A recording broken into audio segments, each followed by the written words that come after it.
நினைத்து நினைத்து நாம் பூரிப்படைய செய்யும் செயல்பாடுகளின் நாயகன் யார் என்றால் அது கு. காமராஜ் அவர்கள்தான்.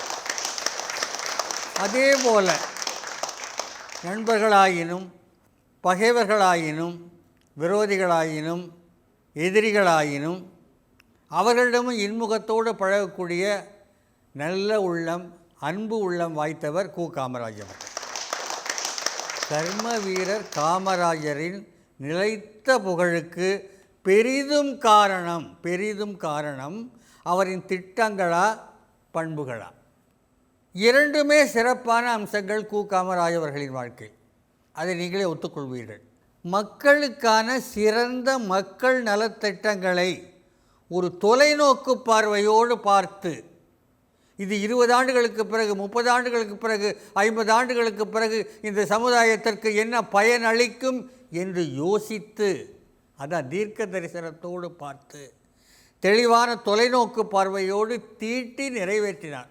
இது ஒரு பக்கம். இன்னொரு பக்கம், எல்லோரிடமும் நண்பராக இருந்தாலும் சரி, எதிரியாக இருந்தாலும் சரி, இன்முகத்தோடு பழகியது. ஏழைகளிடம் கருணை காட்டியது. வாடிய பயிரை கண்டபோதெல்லாம் வாடியது. வெற்றி தோல்வி எது வந்தாலும் கலங்காத நெஞ்சத்தோடு இயங்கியது. இதெல்லாம் அவருடைய பண்புகள். அப்படி ரெண்டு பக்கமும் பார்த்தா சரியாக இருக்குது.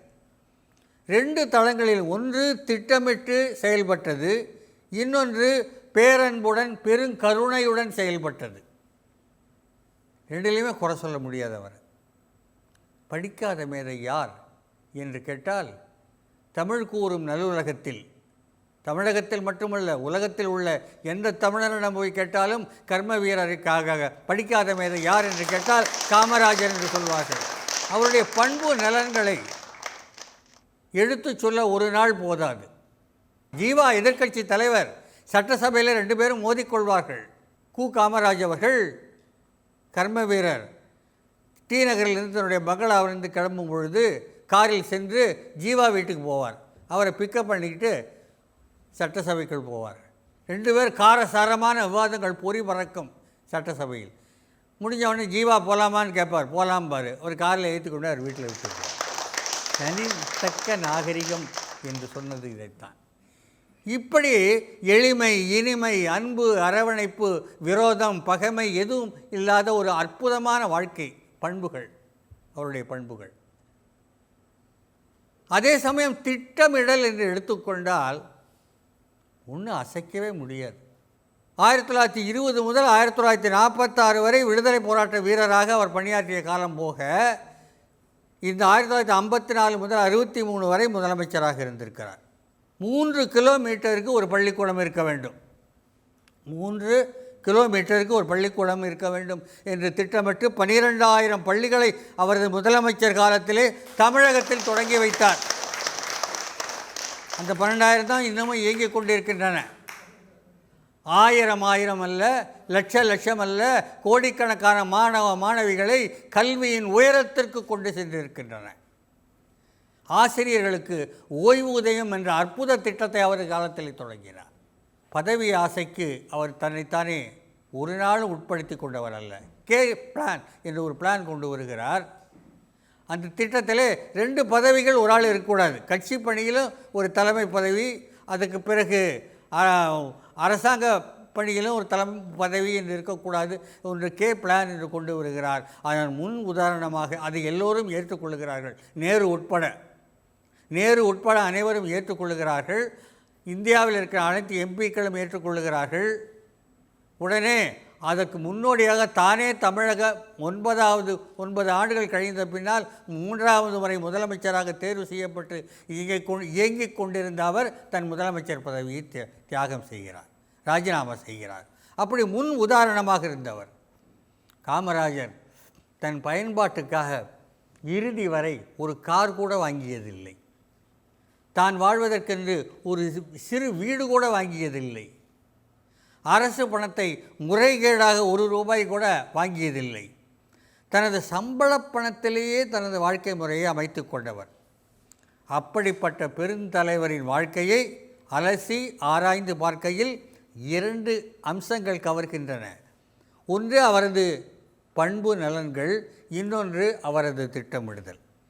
தமிழ்நாட்டின் பெருமைக்குரிய தலைவர்களில் பெருந்தலைவர் என்று அடையாளமிடப்பட்டு கொண்டாடப்படக்கூடியவர் கு. காமராஜ் அவர். இப்பொழுது அவரது திட்டங்களே அவருடைய புகழுக்கு காரணம் என்று வாதிடுவதற்காக அந்த அணியின் சார்பாக அணித்தலைவராக வே. நந்தகுமார் அவர்கள் இங்கே வந்திருக்கின்றார். திண்டிவனத்தைச் சேர்ந்தவர். கலை, இலக்கிய, ஆன்மீக நிகழ்ச்சிகளை நிறைந்த அளவில் நடத்தி கொண்டு வருகிறார். தமிழ்நாடு அரசு நிறுவனத்திலே பணிபுரிகிறார். சிறந்த சிந்தனையாளர். அடுத்தபடியாக ஜெயசித்ரா ரகுநாதன் அவர்கள். அவரது பண்புகளே நிலைத்த புகழுக்கு காரணம் என்று வாதிடுவதற்காக வந்திருக்கின்றார்கள். ஜெயசித்ரா ரகுநாதன் அவர்கள் வர்த்தகத்துறையிலே பணிபுரிகின்றார். குரோம்பேட்டை பகுதியைச் சேர்ந்தவர். நிறைய இலக்கிய நிகழ்ச்சிகளில் பங்கேற்கிறார். கோயில் விழாக்களில் வர்ணனைகள் செய்திருக்கின்றார். சிறந்த சிந்தனையாளர். அடுத்தபடியாக அவரது திட்டங்களே என்ற அணியின் சார்பாக பேசுவதற்காக தமிழாசிரியர் முத்தரசன் அவர்கள். முத்தரசன் அவர்கள் நெல்லை களக்காடு பகுதியைச் சேர்ந்தவர். சென்னையில் இப்பொழுது தமிழாசிரியராக பணிபுரிகிறார். சிறந்த மேடை பேச்சாளர். அவருக்கு அடுத்தபடியாக பேராசிரியர் கே. விக்னேஷ் அவர்கள் கோவையிலிருந்து வந்திருக்கின்றார். கோவை கல்லூரி ஒன்றில் அவர் பேராசிரியராக பணிபுரிகின்றார். நல்ல கவிஞர், பட்டிமன்ற பேச்சாளர், நிறைய இலக்கிய நிகழ்ச்சிகளில் பங்கேற்றுள்ள பெருமைக்கு உரியவர்.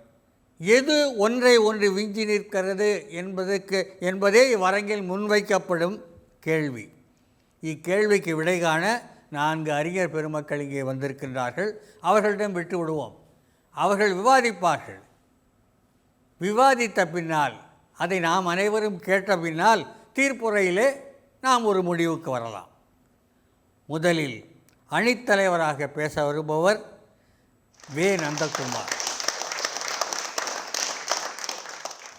எங்கள் வாழ்வும் எங்கள் வளமும் மங்காத தமிழ் என்று சங்கே முழங்கு. உலகமே போற்றும் உன்னத மொழியான தமிழ் தாய்மொழியின் பொற்பாதங்களை வணங்கி என்னுடைய பணிவான வணக்கங்களை உரித்தாக்குகிறேன். நடுவர் அவர்களே, இந்த உலகத்திலே எத்தனை பேர் பிறந்தாலும் அவர்களெல்லாம் தலைவராக முடிவதில்லை. எத்தனை தலைவர்கள் உருவானாலும் அவர்களெல்லாம் பெருந்தலைவர் ஆகுவதில்லை. அப்படியே பெருந்தலைவர்கள் ஆனாலும் அவர்களெல்லாம் மக்களுடைய நெஞ்சத்திலே நீக்கமற நிலை பெறுவதில்லை. அப்படி நிலை பெற்றவர்தான் 1903ஆம் ஆண்டு ஜூலை 15ஆம் தேதி விருதுநகரிலே பிறந்து சுதந்திர போராட்டத்திலே தன்னை ஈடுபடுத்தி கொண்டு 10 ஆண்டு காலம் இந்திய தாயின் சுதந்திரத்திற்காக சிறையிலே வாடி சுதந்திரம் பெற்ற பின் இந்திய மக்களுக்காகவும் குறிப்பாக தமிழக மக்களுக்காகவும் பெரும் தொண்டு ஆற்றிய பெரும் தலைவர் காமராஜர் என்பதில் எல்லளவும் ஐயமில்லை. நிலவரை நீள்புகழ் ஆற்றின் புலவரை போற்றாது புத்தேல் உலகு. மக்கள் சும்மா யாரையும் போற்ற மாட்டாங்க, சும்மா யாரையும் மனசில் நினச்சிக்க மாட்டாங்க. யார் ஒருவர் அவருடைய செயல்பாடுகளால் இந்த உலகத்துக்கு பெரும் பங்களிப்பு கொடுக்கிறாரோ, யார் ஒருவர் தன்னுடைய மக்களை முன்னேற்ற வேண்டும் என்று முழு மனதோடு செயல்படுகிறாரோ அவர் தான் மக்களுடைய மனசில் நீக்கமற நிலைஞ்சிருப்பார். அப்படித்தான் நம்முடைய காமராசர் இன்றளவும் பார்த்திங்கன்னா மக்களுடைய மனதிலே நீக்கமற நினைந்திருக்கிறார் என்று சொன்னால் அதற்கு காரணம் அவர் செயல்பட்டு திட்டம் தீட்டி செயல்படுத்திய திட்டங்கள் தான் என்பதை மறுப்பதற்கில்லை. கல்விக்கண் திறந்த வள்ளல் யாருன்னா காமராசர் தான் சொல்லுவோம். அருமை அருமை. நடுவர் அவர்களே, காமராசர் ஆட்சி அரியணை ஏறும்பொழுது தமிழகத்தினுடைய கல்வி சதவீதம் பார்த்திங்கன்னா 7%. எழுத்தறிவு பெற்றோருடைய சதவீதம் வந்து பார்த்திங்கன்னா கல்வி அறிவு பெற்றோருடைய சதவீதம் 7%. ஆனால் அவர் 9 ஆண்டு காலம் ஆட்சி அரியணை அழகுபடுத்தி தன்னுடைய திட்டங்களை செயல்படுத்தி அவர் வந்து அரியணை விட்டு இறங்கும்போது பார்த்திங்கன்னா 37% தமிழகத்தினுடைய கல்வி சதவீதம். இன்றைக்கு தமிழகம் வந்து கல்வியிலும் அனைத்து துறைகளும் முன்னேற்றம் அடைந்து முதன்மையாக இருக்கிறது என்றால் காரணம் என்றால் அன்றைக்கு அவர் ஏரோட்டி விதை விதைத்து நீர்ப்பாய்ச்சி உரமிட்ட மரம்தான் இன்று விருட்சமாக வளர்ந்து நிற்கிறது என்று சொன்னால் அவர் தீட்டிய திட்டங்கள் தான் இன்று மக்களுடைய மனதிலே நீக்கமர நிறைந்திருக்கிறது. அதாவது மனுஷனுக்கு படிப்பு கொடுக்கணும் அப்படிங்கிறது ஒரு படிக்காத மேதை நினைத்தார் பார்த்தீங்களா? தான் படிக்கவில்லை என்றாலும் தமிழகம் படிக்க வேண்டும், இந்தியா முன்னேற வேண்டும் என்றால் கல்வியால் தான் முன்னேற முடியும் என்று அவர் பார்த்தீங்கன்னா அந்த கல்விக்கு முக்கியத்துவம் கொடுத்தார். ஒவ்வொரு வயல்வெளியிலே வேலை செய்து கொண்டிருந்த மாணவனையும் மாடு மேய்த்து கொண்டிருந்த மாணவனையும் வந்து பள்ளி சாலைக்கு கொண்டு வருவது என்று சாதாரண விஷயம் அல்ல. அவ்வளவும் திட்டமிட்டார், அவ்வளவு சிந்தனை செய்தார், முழு மூச்சாக உழைத்தார். அதனால்தான் ஒவ்வொரு கிராமத்திலும் ஏன் பள்ளிக்கு வரல, ஏன் நீ பாடம் படிக்க வரல அப்படின்னு ஒவ்வொரு மாணவனை கேட்டு அவர் ஒன்று தெரியுங்களா, தமிழகத்திலே அவருடைய பாதம் படாத கிராமங்கள் ஒன்று கூட இல்லை தமிழகத்தில் என்று சொன்னால் அதெல்லாம் வந்து அவருடைய திட்டத்துக்கு, இதெல்லாம் வந்து அவர் திட்டத்துக்கான மூலதனம். பள்ளிக்கு வரலை மாணவர்கள், என்ன காரணம் அப்படின்னு பார்த்தா, ஒன்று கல்வி கட்டணம் இருக்கிறது, அந்த கல்வி கட்டணம் செலுத்துகிற அளவுக்கு அவங்ககிட்ட வசதி இல்லை. ரெண்டாவது பள்ளிக்கூடங்கள் பார்த்திங்கன்னா அவங்க இருக்க கிராமத்தை விட ரொம்ப தூரமாக இருக்கிறது. மூன்றாவது அவருக்கான உணவோ அந்த வசதியோ இல்லைன்னு தெரிஞ்ச உடனே தன்னுடைய அலுவலர்களை அழைத்து இதற்கு என்ன நம்ம தீர்வு பண்ணலாம், எப்படி நம்ம வந்து அவங்கள பாடசாலைக்கு வர வைக்கலாம் என்று யோசித்த பொழுதுதான் அற்புதமான ஒரு திட்டத்தை கொண்டு வந்தார். ஓராசிரியர் பள்ளி என்று ஒவ்வொரு சிற்றூரிலும் ஒவ்வொரு கிராமத்திலும் எங்கெல்லாம் 300 நபர்கள் இருக்கிறாரோ எல்லா கிராமத்திலையும் ஒரு பள்ளிக்கூடம், ஓராசிரியர் பள்ளிக்கூடம் தொடக்கி வைத்து வாத்தியாருங்க இல்லை 30,000 பள்ளிக்கூடம் திறந்தாருங்க 9 வருஷத்தில். வாத்தியாருங்க அவ்வளோ பேர் வந்து டீச்சர் ட்ரைனிங் படித்தவங்க இல்லை, யார் யார் பட்டதாரி முடிச்சிருக்காங்களோ பட்டப்படிப்பு முடிச்சிருக்காங்களோ எல்லாரையும் ஆசிரியர் ஆக்கி அவர்கள் ஆசிரியர் பணி செய்யும் போதே ஆசிரியர் பயிற்சி கொடுக்க ஏற்பாடு செய்தார். இது மட்டும் கொடுத்தா போதுமா? அப்படி இருந்தும் பார்த்திங்கன்னா மாணவர்கள் வந்து பள்ளிக்கு வருவது அந்த அளவுக்கு அதிகரிக்கவில்லை. பின்புதான் அவருடைய கள நிலவரத்தை தெரிந்து கொண்டு மதிய உணவு திட்டத்தை அமுல்படுத்தினார் நம்முடைய பெருந்தலைவர் காமராசர். அந்த மதிய உணவு திட்டம் சாதாரண விஷயம் கிடையாதுங்க. அவர் அந்த திட்டத்தை செயல்படுத்தியது பார்த்திங்கன்னா இந்தியா புகழ்ந்தது, உலக நாடுகள் கூட புகழ்ந்தது. இந்த மதிய உணவு திட்டம், அந்த திட்டமானது கல்வியினுடைய தரத்தை, கல்வியில் மாணவர்கள் வந்து சேர்வதை வந்து மிகவும் அதிகப்படுத்தியது. இதற்கெல்லாம் வந்து திட்டம் தீட்டணும்னா பொருள் வசதி வேணும். அவர் பொருள் வசதியை பற்றி கவலைப்படலை. ஏன்னா அதிகாரிகளை கூட்டு கேட்கும்பொழுது ஐயா இவ்வளவு செலவாகும் சொன்னால் அதெல்லாம் ஏற்றுக்கலை. இதையெல்லாம் செயல்படுத்தினால் மட்டும்தான் வந்து பார்த்திங்கன்னா தமிழகத்துடைய கல்வி அறிவு மேம்படும் சொல்லிட்டு அவர் இது பண்ணார். கல்விக்கூடங்கள் ஏற்படுத்தியாச்சு, எல்லாரையும் படிக்க வச்சாச்சு, படிக்கிறதுக்கான ஏற்பாடுகள் செய்தாச்சு. ஆனால் நம்முடைய அடுத்தது உணவுக்கான வழியை தேட வேண்டும்.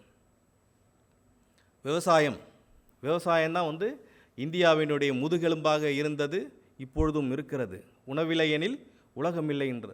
ஸோ அந்த விவசாயத்தை மேம்படுத்துவதற்கு என்ன செய்யலாம் என்று திட்டமிட்டார். இன்றைக்கு இருக்கிற நீர்ப்பாசன திட்டங்கள், வைகை அணையாக இருக்கட்டும், சாத்தனூர் அணையாக இருக்கட்டும், பவானிசாகர் அணையாக இருக்கட்டும், நிறைய நீர்மின் திட்டங்களை வந்து செயல்படுத்தினார் நம்முடைய காமராசர் என்று சொன்னால், அதையெல்லாம் பயன்படுத்தி விவசாயிகளுக்கும் அதை சார்ந்த பணிகளுக்கும் வந்து பெரும் துணையாக இருந்தது. இது வந்து தமிழகத்தினுடைய பொருளாதார வளர்ச்சிக்கு பெரிதும் உதவியது. அதே போன்று தொழிற்சாலைகள் இன்றைக்கு எடுத்துக்கொண்டோமானால் தமிழகத்தில் இருக்கிற நிறைய தொழிற்சாலைகள் காமராசருடைய தனிப்பட்ட முயற்சியால் தான் பெரும் அளவில் வளர்ந்தது என்று சொன்னால் அது வந்து காமராசர் தீட்டிய திட்டங்களும் அவருடைய செயல்பாடுகளும் தான் என்று மறுப்பதற்கில்லை. நடுவர் அவர்களே, ஒன்றை சொல்லி நிறைவு பெறுகிறேன். காமராசர் என்றால் கல்வி. காமராசர் என்று சொன்னால் கல்வி, காமராஜர் என்று சொன்னால் தொழிற்சாலைகள், காமராசர் என்று சொன்னால் நீர்ப்பாசன திட்டங்கள், காமராசர் என்று சொன்னால் மதிய உணவு திட்டம், காமராசர் என்று சொன்னால் வளர்ச்சி திட்டங்கள், திட்டங்கள் என்று சொன்னால் காமராஜர், வளர்ச்சி என்று சொன்னால் காமராஜர். இவ்வளவு பணிகள் செய்த காமராஜரைத்தான் இன்றளவும் அந்த ஆட்சி பொற்கால ஆட்சி என்று இன்றைய தலைவர்களிலே ஒவ்வொரு தலைவரிடமும் நாம் காமராஜரை தேடிக்கொண்டிருக்கிறோம். அவருடைய திட்டங்கள், அவர் செயல்படுத்திய விதம், அது ஏற்படுத்திய மாற்றம் இன்று நம்முடைய மனதிலே பெரும் அளவுக்கு நினைந்திருக்கிறது என்று சொன்னால் அது பெருந்தலைவர் காமராஜர் அவர்கள் தீட்டிய திட்டங்களினால்தான் என்று எனது வாதுரையை கூறி நல்ல வாய்ப்பு அளித்த அனைவருக்கும் நன்றி கூறி விடைபெறுகிறேன். நன்றி, வணக்கம். நன்றி நந்தகுமார் அவர்களே. மிக அருமையாக கர்ம வீரர் காமராசர் அவர்கள் எப்படி அற்புதமான திட்டங்களை தொலைநோக்கு பார்வையோடு அமைத்து தமிழகத்தின் மேன்மைக்கு அடிகோலினார் என்பதை மிக அழகாக எடுத்துரைத்தார். அவருடைய கருத்துக்களுக்கு நாம் பாராட்டுதல்களை தெரிவித்துக் கொள்வோம். காமராஜர் என்றால் திட்டம், காமராஜர் என்றால் கல்வி, காமராஜர் என்றால் தொழிற்சாலை என்று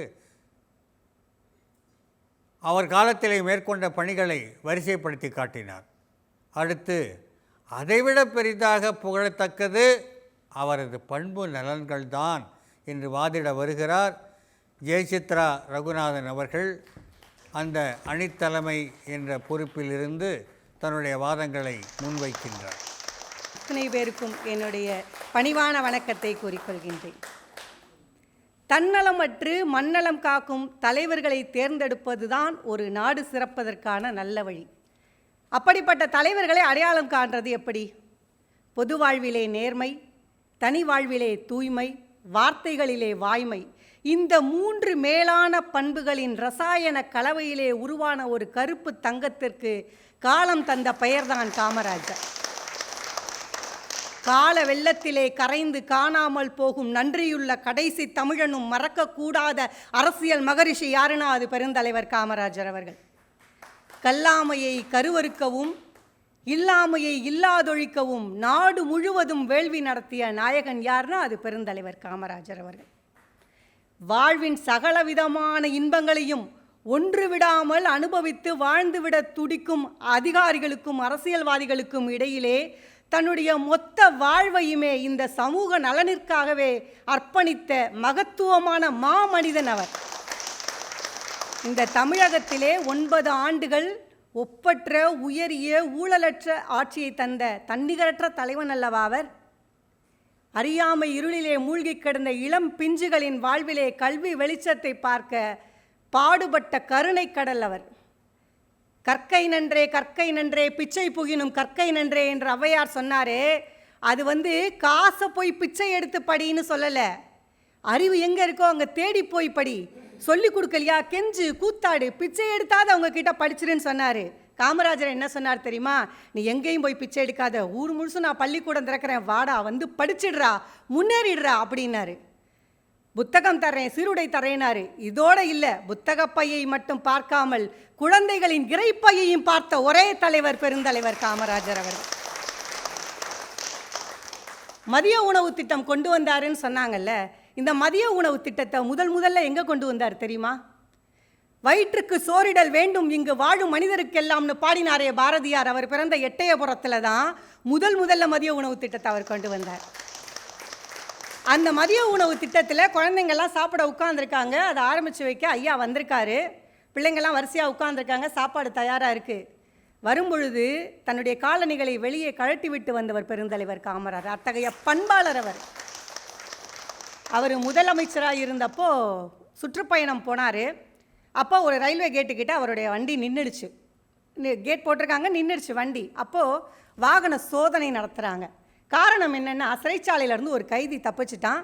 அதனால அங்கே இருக்கிற வண்டி எல்லாத்தையுமே சோதனை பண்ணுறாங்க. அப்போல்லாம் இந்த கான்வாயெல்லாம் கிடையாது இல்லை, முன்னாடி 4 வண்டி பின்னாடி 4 வண்டிலாம் கிடையாது. அவரோட வண்டி மட்டும்தான்.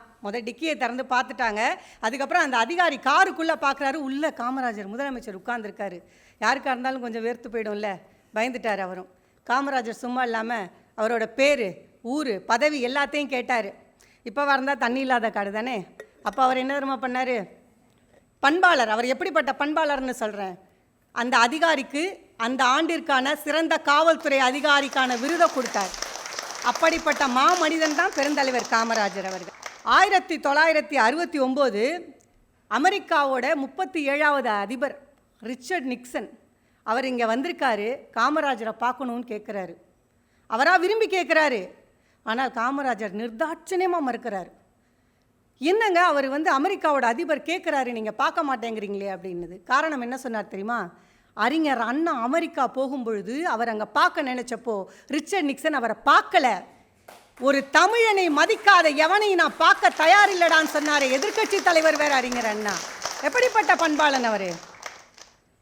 மகாபாரதத்தில் விதுர நீதின்னு ஒன்று இருக்குது. அந்த விதுர நீதி என்ன சொல்லுது தெரியுமா?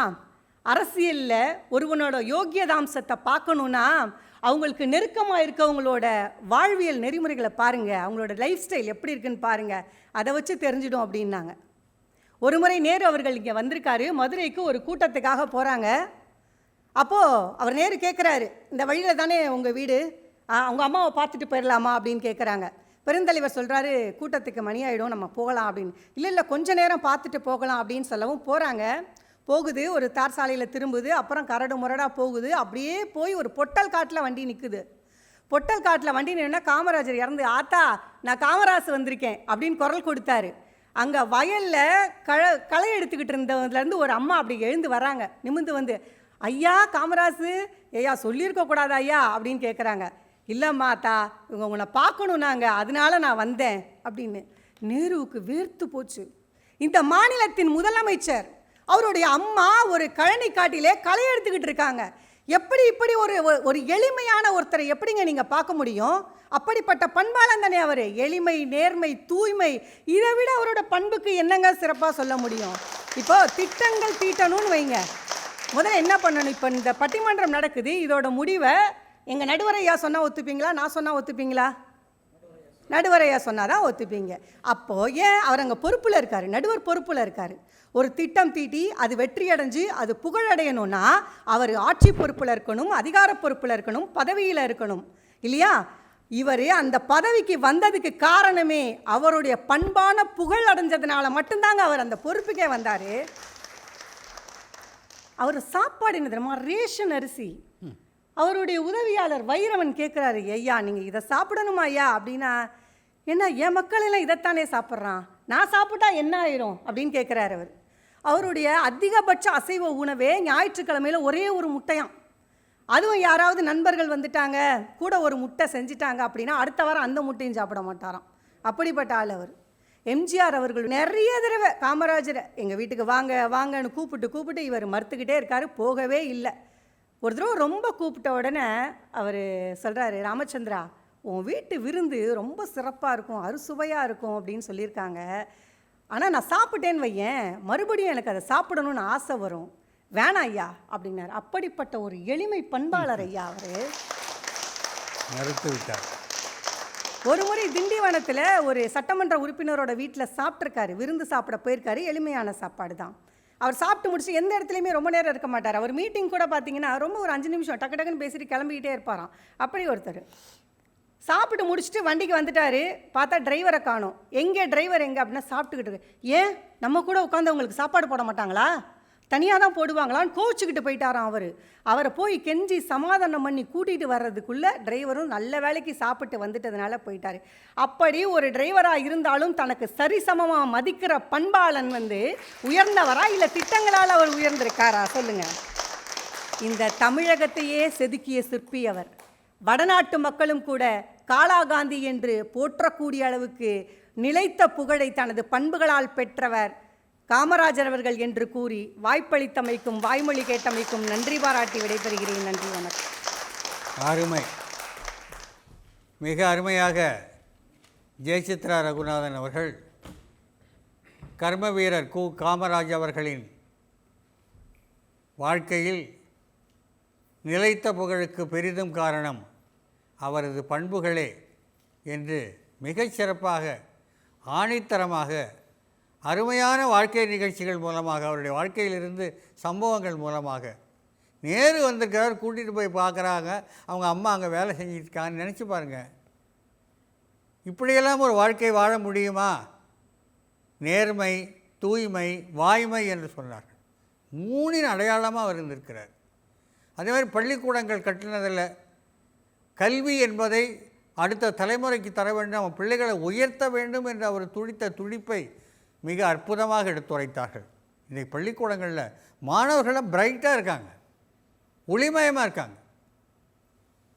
காரணம், அவர்களுக்கு கிடைத்திருக்கின்ற கல்வியானது விலை மதிப்பில்லாதது, அது விலையில்லாதது.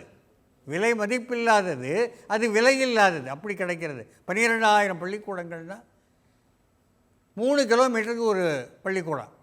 என்னுடைய ஊர் புத்தனாம்பட்டி, அங்கே ஒரு உயர்நிலைப் பள்ளி இருக்கிறது, அதில் தான் நான் படித்தேன். அங்கேருந்து 3 கிலோமீட்டரில் ஓமாந்தூர்னு ஒரு ஊர், அங்கே ஒரு பள்ளிக்கூடம் இருக்கிறது. இந்த பக்கம் கோட்டாத்தூர்னு ஒரு ஊர் இருக்குது, 3 கிலோமீட்டர், அங்கே ஒரு உயர்நிலைப் பள்ளி இருக்குது. எல்லாமே அரசு உயர்நிலைப் பள்ளிகள். கல்வி என்பது உயர்த்தும். ஒரு கிராமத்தில் இருக்கிற பள்ளிக்கூடத்தில், அப்புறம் பக்கத்தில் இருக்கிற நகரத்தில் ஒரு பிஏ படிக்கிறாங்க, உடனே வேலைக்கு போகிறாங்க. எங்கே? அமெரிக்காவில் போய் 3 லட்சம் 4 லட்சம் டாலர், 4 லட்சம் இந்திய மதிப்புக்கு டாலரில் பணம் வாங்குகிறாங்க, வீடு கட்டுறாங்க, வசதியாக இருக்கிறாங்க. அப்பா அம்மா எங்கே ஏழையாக இருப்பாங்க. இது உயர்த்ததுக்கு எது காரணம்? கல்வி. அந்த கல்வியை தந்தவர். அவருடைய திட்டங்கள் தான் மிகப்பெரிய அளவிலே அவருக்கு புகழ் சேர்த்தது என்று வாதிட வருகிறார் முத்தரசன் அவர்கள். நடுவர் அவர்களே, எதிரணியினர் அம்மா வந்து பேசினாங்க. அவங்க பேசும்போதே ஒத்துக்கொண்டு விட்டாங்க, காமராஜரின் நிலைத்த புகழுக்கு காரணம் அவர் செய்த அந்த திட்டங்கள் தான் என்று. தனி ஒரு மனிதனுக்கு உணவில்லை என்றால் இந்த ஜகத்தினையே அழித்திடுவேன் என்றான் பாரதி. அந்த பாரதி பிறந்த அந்த எட்டயபுரத்திலேயே மதிய உணவு திட்டத்தை தொடங்கி வைத்தவர் யார் என்றால், அப்பொழுது அந்த மாவட்டத்தினுடைய கல்வி அதிகாரியாக இருந்த அந்த கல்வி அதிகாரி. அந்த கல்வி அதிகாரி அந்த திட்டத்தை தொடங்கினார். அந்த திட்டத்தை இன்று எதிர்நிலையில் இருந்தும் அவர் செய்த திட்டம்தான் பெரிது என்று வாதாடிவிட்டு சென்று விட்டிருக்கார்களே. அப்படி என்றால் அவரின் நிலைத்த புகழுக்கு காரணம் அந்த திட்டங்கள் தான் நடுவர் அவர்களே. கல்லணை கட்டினான் ஒரு பாட்டன், அவன் கூட ஒரு கல்லூரி கட்டி நம்மளை படிக்க வைக்கவில்லை.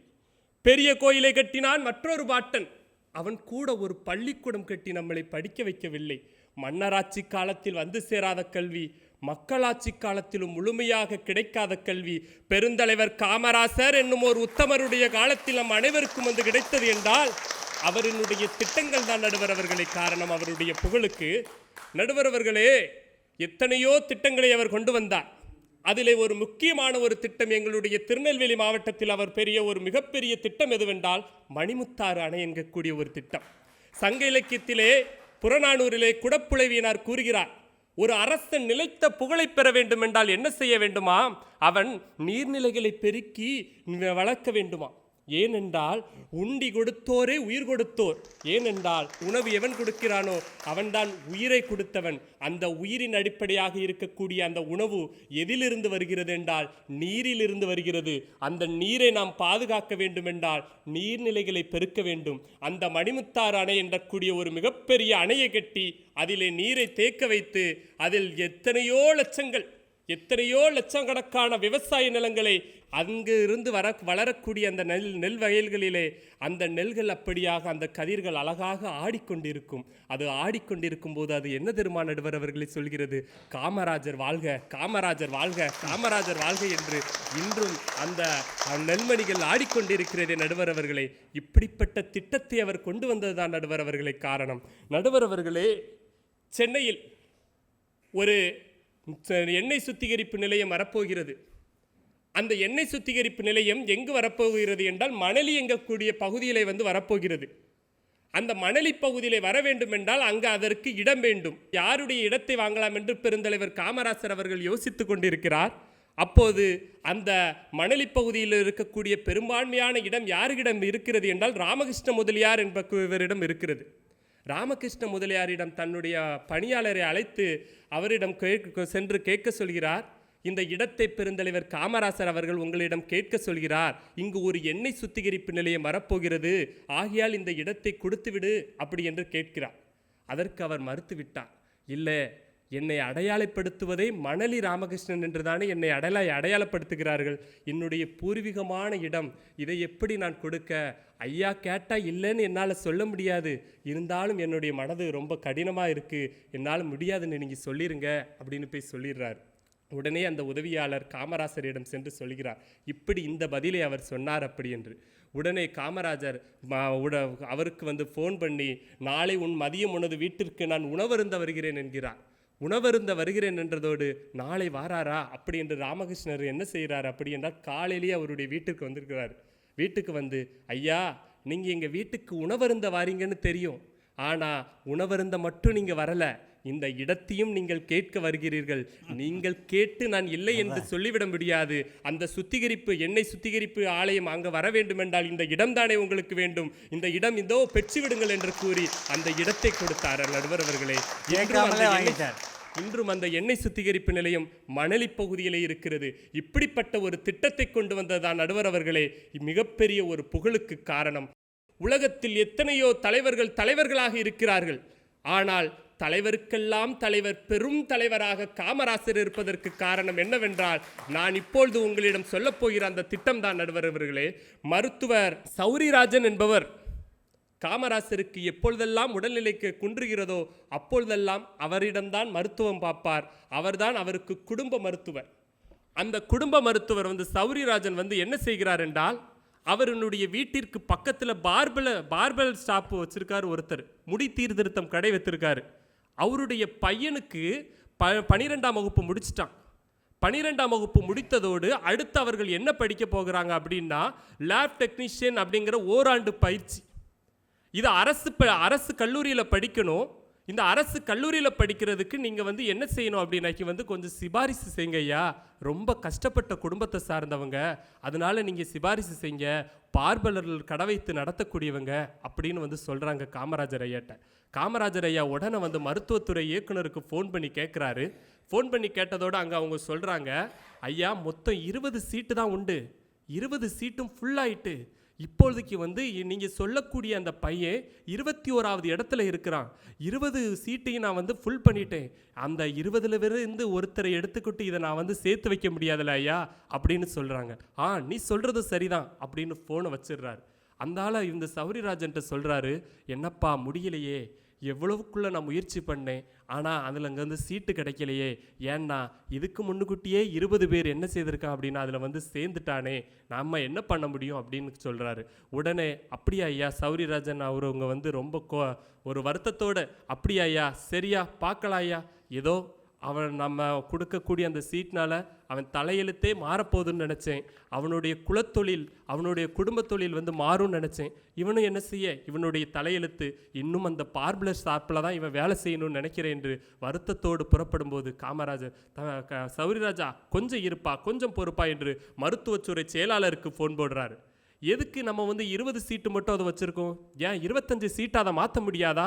ஐயா 25 சீட்டாக மாற்றன்னா அதற்கு தேவையான உபகரணங்கள் வேணும், அதுக்கு தேவையான பொருட்கள் வேணும், பொருட்களும் உபகரணங்களும் தானே உனக்கு பிரச்சனை, எல்லாவற்றையும் நான் பார்த்து விடுகிறேன், அந்த 20 சீட்டை 25 சீட்டாக நீ மாற்றி என்று சொல்லி 25 சீட்டை மாற்றி அந்த சௌரி சங்கர் அவர் பரிந்துரைத்த அந்த பார்பலர் ஷாப்பில் வேலை பார்க்கக்கூடிய அந்த தொழிலாளியின் மகனுக்கு சீட்டு கொடுத்தார் என்றால், அவர் செய்த அந்த திட்டம் தான் நடுவர் அவர்களை இன்றும் அவருடைய நிலைத்த புகழுக்கு காரணம். ஆசிரிய பணியே அறப்பணி, அதற்கே உன்னை அர்ப்பணிப்போடு வேலை பார்க்கக்கூடிய ஆசிரியர்களுக்கு அவர்கள் என்ன செய்தார் என்றால் ஓய்வூதிய திட்டம். இப்படி எத்தனையோ திட்டங்களை தீட்டி தமிழ்நாட்டை தலைநிமிர வைத்தார் நடுவர் அவர்களே. இறுதியாக ஒன்றை கூறி விடைபெறுகிறேன்.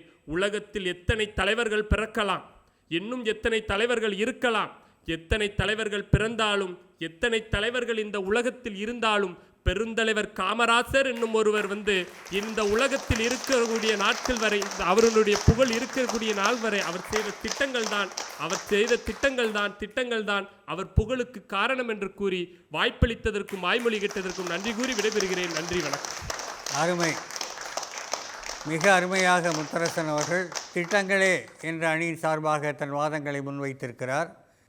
எளிமை, இனிமை, அன்பு, அரவணைப்பு, இப்படி எல்லாவற்றிலும் மிகச்சிறந்த தலைவராக தன்னை சுற்றி இருப்பவர்களை தன்னுடன் அரவணைத்துச் செல்லும் தலைவராக விளங்கியவர் கு. காமராஜ் அவர்கள். ஒரு முறை அவருடைய அம்மா அங்கே ஊரில் இருக்கிறாங்க, இங்கே அழைச்சிக்கிட்டு வந்து வச்சுக்கவே இல்லை சென்னையில்.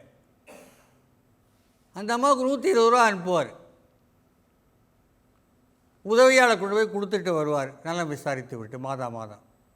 அவர்கிட்ட அந்த அம்மா சொல்கிறாங்க, தம்பி எனக்கு கொடுக்குற 120 ரூபா பத்தலை, நிறைய பேர் காமராசரை நினச்சிக்கிட்டு என்னை பார்க்க வர்றாங்க, காப்பி தண்ணி டீ தண்ணி கொடுக்க வேண்டியிருக்கு, ஆனால் 30 ரூபா சேர்த்து 150 ரூபாய் அனுப்ப சொல்ல. உதவியாளர் வந்து இவரிடம் சொல்லுகிறார், அட போயா, என் சம்பளத்துக்கு இவ்வளோ தான் கொடுக்க முடியும், என் சம்பளத்துக்கு இவ்வளோ தான் கொடுக்க முடியும், அதிலே அட்ஜஸ்ட் பண்ணிக்க சொல்லு. அம்மாவை கொண்டு வந்து இங்கே வச்சுக்கலாம், அம்மாவை பார்க்கறது 4 பேர் வருவான், அவன் 4 பேர் வெளியே போய் முதலமைச்சர் எனக்கு தெரியும்மா, முதலமைச்சர் வீட்டில் தான் வரேம்மா, இதெல்லாம் எதுக்கு? எப்படிப்பட்ட தனக்குத்தானே ஒரு வட்டத்தை போட்டுக்கொண்டு அந்த வட்டத்திற்குள் தனி ஆளாக வலம் வந்த ஒரு தலைவன். அடுத்து பேராசிரியர் கே. விக்னேஷ் அவர்கள்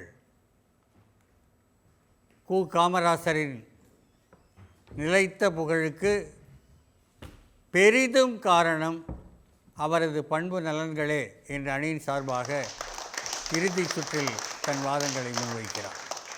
தோன்றின் புகழோடு தோன்றுக அஃதிலார் தோன்றலின் தோன்றாமை நன்று. வள்ளுவர் பெருந்தகை சொன்ன ஒரு குறள் இது. பண்பு இல்லாதவன் பெற்ற பெருஞ்செல்வம் நண்பால் கலந்தீமையால் திரிந்தற்று என்று 1000வது குறளில் எடுத்துரைத்திருக்கிறார் வள்ளுவர் பெருந்தகை. பண்பு இல்லாதவனிடம் எவ்வளவு பெரிய செல்வங்கள் இருந்தாலும் அது அந்த பாத்திரத்தினுடைய அழுக்கின் காரணமாக ஒரு பால் திரிந்து போனதற்கு சமம்.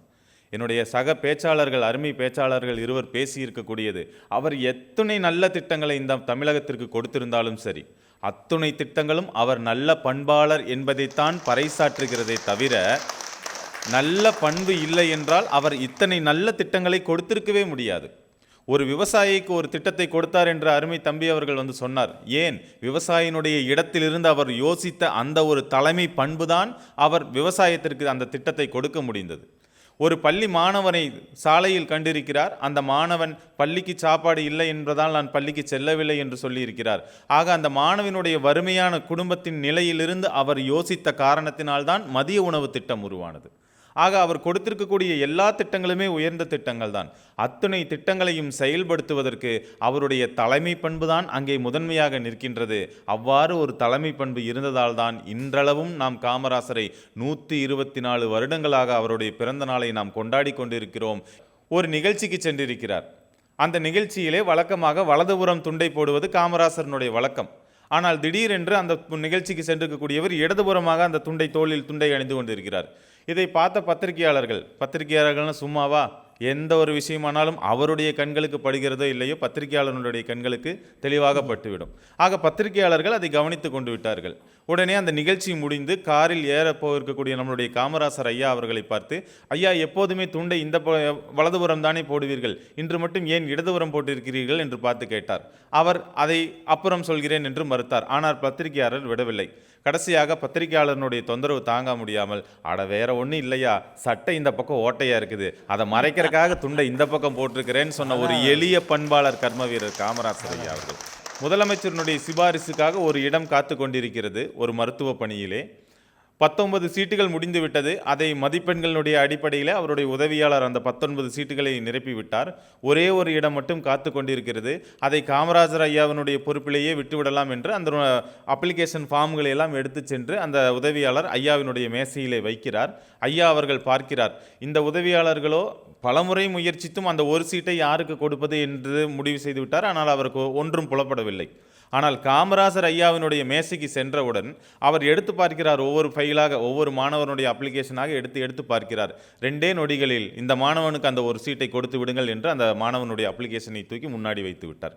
ஐயா, நாங்கள் இவ்வளோ நேரம் பார்த்துக்கிட்டு இருந்தோம், அது என்னன்னே தெரியல. நீங்கள் எப்படி ஐயா, நாங்கள் எல்லா மாணவர்களும் ஒரே மாதிரியான மதிப்பெண்கள் இப்போ எடுத்துருக்குறாங்க.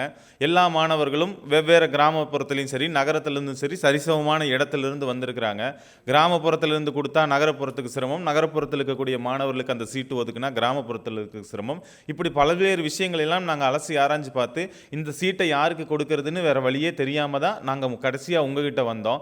நீங்கள் ஒரே செகண்டில் இந்த ஃபைலை எடுத்து இந்த மாணவனுக்கு அந்த சீட்டை கொடுன்னு சொல்லி கொடுத்துட்டீங்களே, எப்படி இந்த மாணவனை தேர்ந்தெடுத்தீர்கள் என்று அந்த உதவியாளர் காமராசர் ஐயாவிடம் கேட்டபோது அவர் ஒரே விஷயத்தை சொன்னார். பெற்றோர் கையொப்பம் என்று இருக்கும் இடத்தில் இந்த மாணவனுடைய பெற்றோர் மட்டும்தான் கை நாட்டு வைத்திருக்கிறான், மற்ற மாணவர்களுடைய பெற்றோர்கள் எல்லாம் கையெழுத்து போட்டிருக்கிறார்கள். ஆக இந்த குடும்பத்திலிருந்து ஒரு மாணவன் படித்து மேலே வந்தால்தான் அந்த சமுதாயம் உருப்படும் என்று சமயோசித புத்தி கொண்ட ஒரு பண்பாளனாக விளங்கியவர் கர்ம வீரர் காமராசர் ஐயா அவர்கள். கடைசியாக ஒரே ஒரு விஷயத்தை மட்டும் சொல்லி நான் நிறைவேறுகிறேன். காமராசர் ஐயா அவர்கள் முதல்வராக இருந்தபோது மூக்கையா தேவர் என்ற ஒரு சட்டமன்ற உறுப்பினர் அவருடைய காலகட்டத்திலே சட்டமன்ற உறுப்பினராக இருந்திருக்கிறார். அவருக்கு மண்ணாங்கட்டி என்ற ஒரு உதவியாளர் இருந்திருக்கிறார். எல்லா சட்டமன்ற உறுப்பினர்களுக்கும் இந்த சின்ன சின்ன வேலைகளை எல்லாம் செஞ்சு கொடுத்துட்டு, சாப்பாடு வாங்கி கொடுத்துட்டு, அவங்களுக்கு வேணுங்கிற விஷயங்களை எல்லாம் சௌகரியங்கள் எல்லாம் செய்து கொடுத்து விட்டு மண்ணாங்கட்டி என்ற ஒரு உதவியாளர் இருந்திருக்கிறார். இப்போ திடீர்னு காமராசர் ஐயா முதல்வராக ஆகிய பிறகு ஒரு ஜியோ ஒன்று பாஸ் பண்ணுறார். என்ன ஒரு உத்தரவு அப்படின்னா, அரசு பணிகளில் படித்தவருக்கு மட்டும்தான் வேலை என்ற ஒரு ஜியோவை பாஸ் பண்ணி விடுகிறார். இப்போ அந்த மண்ணாங்கட்டி அப்படிங்கிற அந்த உதவியாளர் படிப்பறிவு இல்லாதவர், பள்ளிவாசனையே அழியாதவர். இப்போ அவருக்கு ரொம்ப கஷ்டமாக போச்சு. ஏன்னா அவருக்கு 2 பெண் குழந்தைகள். அப்போ இப்படி ஒரு ஜியோவை முதலமைச்சர் பாஸ் பண்ண உடனே, இப்படி ஒரு உத்தரவை பிறப்பித்த உடனேயே தனக்கு வேலை போய்விட்டது என்ற வருத்தத்தில் அமர்ந்து கொண்டு யோசனை செய்து கொண்டிருக்கிறார் மண்ணாங்கட்டி. இப்போ சட்டமன்ற உறுப்பினர் மூக்கையா தேவர் போய், என்ன மண்ணாங்கட்டி சாப்பாடு வாங்கிட்டு வச்சோன்னா நீங்கள் சோரமாக கரணத்தில் கையை வச்சு உட்காந்துக்கிட்டு இருக்கிறேன் அப்படின்னு கேட்கும்போது, முதல்வர் இப்படி ஒரு உத்தரவை போட்டு விட்டார், நான் என்ன செய்வது என்று தெரியாமல் முழித்து கொண்டிருக்கிறேன் என்று மண்ணாங்கட்டி புலம்ப, உடனே தலைமைச் செயலகத்துக்கு ஒரு ஃபோனை போடு. அங்கே யாராவது ஒரு அதிகாரி ஃபோனை எடுப்பாங்க. அதிகாரி ஃபோனை எடுத்தால், படிக்காத ஒருத்த முதலமைச்சராக ஆகியிருக்கும்போது படிக்காதவங்க அரசு வேலையில் இருக்கக்கூடாதான்னு நீ கேளு, நான் சொன்னேன்னு நீ கேளுன்னு மண்ணாங்கட்டி உசுப்பேற்றி விட்டுட்டார். மூக்கையா தேவர் உசுப்பேற்றி விட்டுட்டார். இப்போ மண்ணாங்கட்டியும் வேறு வழி இல்லாமல் எம்எல்ஏ சொன்னதுக்காக அப்படியே தலைமைச் செயலகத்துக்கு ஃபோன் போடுறாரு. ஃபோனை போட்டு, ஏப்பா உங்கள் தலைமைச் செயலகத்தில் படிக்காத ஒருத்தர் சிஎம்மாக இருக்கும்போது நாங்கள் படிக்காதவங்க உதவியாளராக இருக்க முடியாதா, என்னப்பா நீங்கள் அப்படின்னு புலம்பி தீர்த்துட்டு அந்த ஃபோனை வச்சுட்டார். உடனே சட்டமன்ற உறுப்பினர்கள் எல்லாம் தங்கியிருக்கக்கூடிய அலுவலகத்துக்கு கார் வருது, அதிகாரிகள் எல்லாம் வருகிறார்கள். இங்கே யாருப்பா மண்ணாங்கட்டி, அந்த நம்பரை எல்லாம் குறித்து வச்சுக்கிட்டு மண்ணாங்கட்டியை கூப்பிட்டு நேராக முதலமைச்சருடைய அறைக்கு கோட்டைக்கு கூட்டிகிட்டு போகிறாங்க. அங்கே பார்த்த உடனே முதலமைச்சர் பார்த்த உடனே மண்ணாங்கட்டிக்கு வெளவெளுத்து போகுது. என்ன இருந்தாலும் முதல்வர் அல்லவா, நம்ம பேசுனதெல்லாம் இவர் காதுக்கு போயிருச்சோ அப்படின்னு மண்ணாங்கட்டி பேசும்போது காமராசர் ஐயா சொன்னாராம், மன்னித்து விடு மண்ணாங்கட்டின்னு முதல் எடுத்துன்னா மண்ணாங்கட்டியிடம் மன்னிப்பு கேட்டாராம் காமராசர் ஐயா. தெரியாமல் அந்த அப்படி ஒரு ஜீவோவை உத்தரவை நான் பிறப்பிச்சிட்டேன், உனக்கு 2 பிள்ளைன்னு கேள்விப்பட்டேன், அந்த பிள்ளைகிட்ட போய் சொல்லு, இனிமேல் நான் என்னுடைய உத்தரவை நான் வாபஸ் வாங்கிட்டு உத்தரவை நான் மாற்றி கொடுக்குறேன், இனிமேல் அரசு பள்ளியில் சேருகிறவர்கள் படிப்பறிவு பெற்றவர்களாக இருக்க வேண்டும் அப்படிங்கிற ஒரு உத்தரவை நான் மாற்றி கொடுக்குறேன், இனி உனக்கு நான் வேலையை நிரந்தரமாக்கி தரேன் போ அப்படின்னு சொல்லி அனுப்பி வச்சாராம். அப்போ மண்ணாங்கட்டி என்ன செய்கிறதுன்னு தெரியாமல் அவருடைய காலில் விழுந்து வழங்கிய போது தான் நமக்கு தெரிகிறது, ஒரு பண்பாளனிடம் இருக்கக்கூடிய தலைமை பண்பு எது தெரியுமா, அடுத்தவனுடைய இடத்திலிருந்து அவனுடைய சுக துக்கங்களை அலசி ஆராய்ந்து நம்மளுடைய முடிவையோ அல்லது நம்மளுடைய கருத்துக்களையோ பரிமாறிக்கொள்வது தான் ஒரு தலை சிறந்த பண்பாளனுக்கு அடையாளம். அப்படிப்பட்ட ஒரு தலை சிறந்த பண்பாளனாக விளங்கியவர் நம்மளுடைய கர்ம வீரர் காமராசர் ஐயா. இறுதியாக அவருக்காக திரைப்படத்தில் வந்த ஒரே ஒரு பாடலை மட்டும் பாடி நான் நிறைவு செய்கிறேன். நாடு பார்த்ததுண்டா இந்த நாடு பார்த்ததுண்டா, நாடு பார்த்ததுண்டா இந்த நாடு பார்த்ததுண்டா, தன் வீடு பார்க்காமல் வாழ்வு பார்க்காமல் இந்த நாடு முன்னேற நாளும் உழைத்தவனை நாடு பார்த்ததுண்டா இந்த நாடு பார்த்ததுண்டா. இப்படி இன்னும் எத்தனை தலைமுறைகள் ஆனாலும் சரி, கர்ம வீரர் பெருந்தலைவர் காமராசரை போல் இனி ஒரு நல்ல பண்பாளனை இந்த நாடு பார்க்காது என்று நல்லதொரு வாய்ப்புக்கு நன்றி கூறி விடைபெறுகிறேன். நன்றி, வணக்கம். பேராசிரியர் கே. விக்னேஷ் அவர்களுக்கு நம்முடைய பாராட்டுதல்களை தெரிவித்துக் கொள்ள வேண்டும். எத்தனை செய்திகள், கர்ம வீரர் காமராசரின் வாழ்க்கையிலிருந்து எத்தனை செய்திகளை திரட்டி தந்தார். ஒவ்வொரு செய்தியும் ஒரு ரெவலேஷன், ஒரு வெளிப்பாடு, ஒரு ஒளி பாய்ச்சுதல் போல, அவருடைய பண்புகளின் மீது ஒளி பாய்ச்சுதல் போல, அவருடைய இயக்கத்தின் மீது, அவருடைய கண்ணோட்டத்தின் மீது, அவருடைய சமுதாய ஈடுபாட்டின் மீது ஒளி பாய்ச்சுவது போல சம்பவங்களை எடுத்துரைத்தார். உலகத் தலைவர்களோடு ஒப்பிடுகிறார் கவியரசு கண்ணதாசன். சீசரை பெற்ற தாயும் சிறப்புற பெற்றாள். இங்கு நாசன் ஒரு பெரிய தலைவர் இருந்தார் ஐரோப்பா. நாசரை பெற்ற தாயும் நலமுறை பெற்றாள். காமராசரை பெற்ற தாயும் இந்த நாட்டுக்கே பெற்றாள்.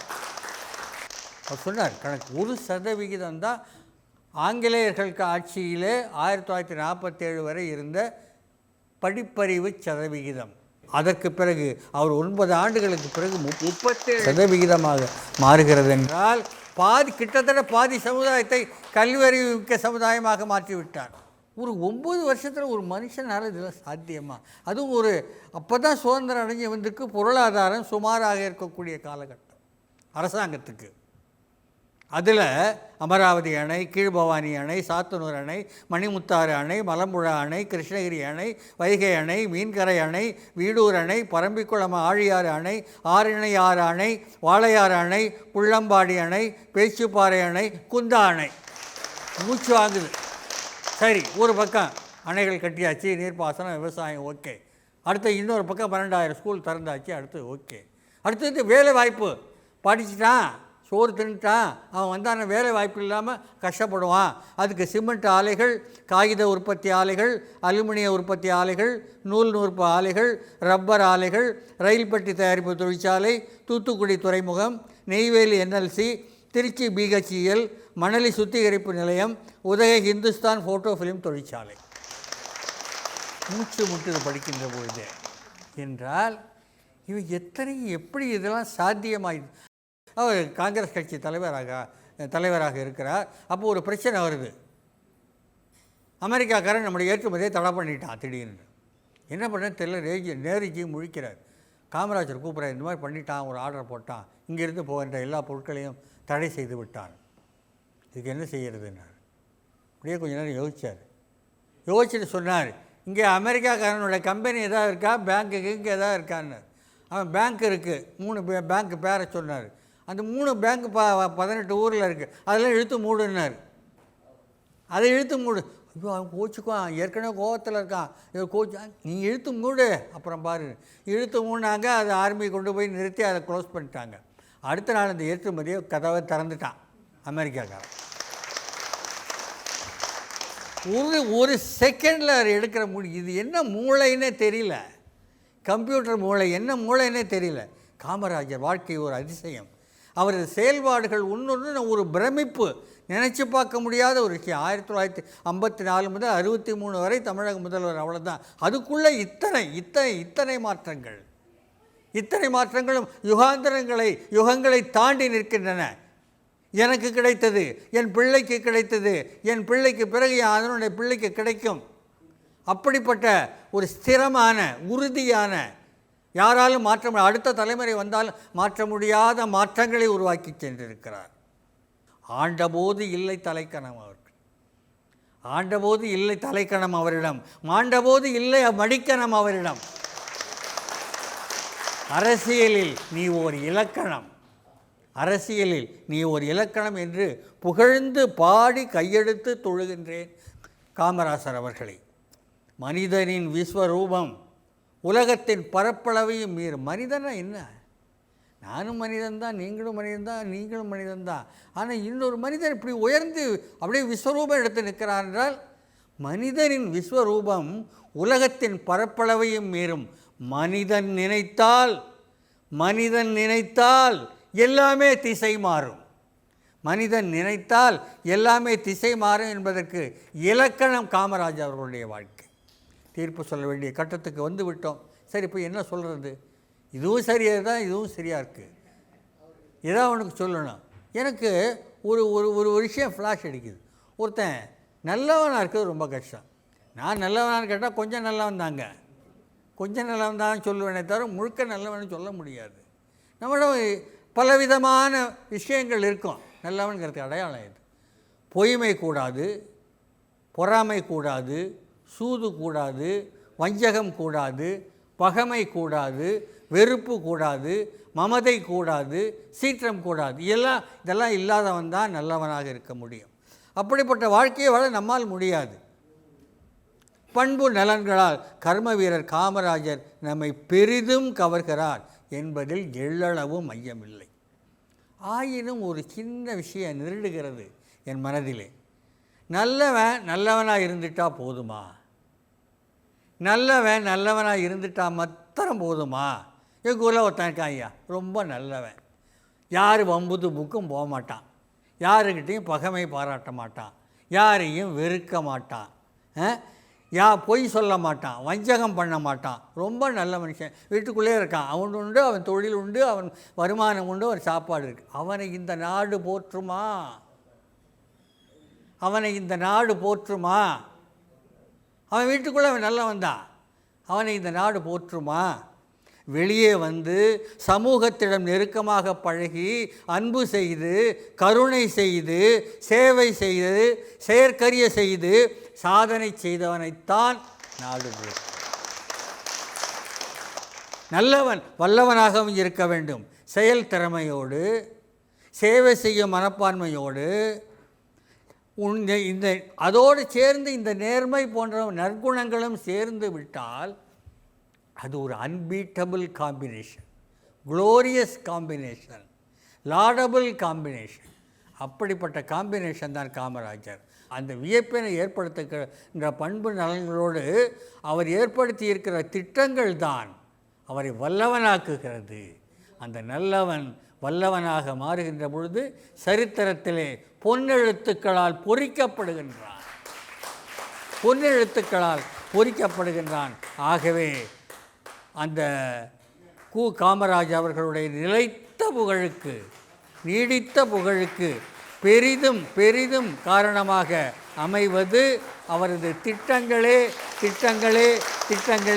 என்று தீர்ப்பளித்து அமைகின்றேன். தமிழால் வாழ்வோம், தமிழாய் வாழ்வோம், தமிழோடு வாழ்வோம், தமிழ் போல் வாழ்வோம். நன்றி, வணக்கம். நாடு பார்த்ததுண்டா, இந்த நாடு பார்த்ததுண்டா, நாடு பார்த்ததுண்டா, இந்த நாடு பார்த்ததுண்டா, தன் வீடு பார்க்காமல் வாழ்வு பார்க்காமல் இந்த நாடு முன்னேற நாடு முழித்தவனை நாடு பார்த்ததுண்டா, இந்த நாடு பார்த்ததுண்டா, நாடு பார்த்ததுண்டா, இந்த நாடு பார்த்த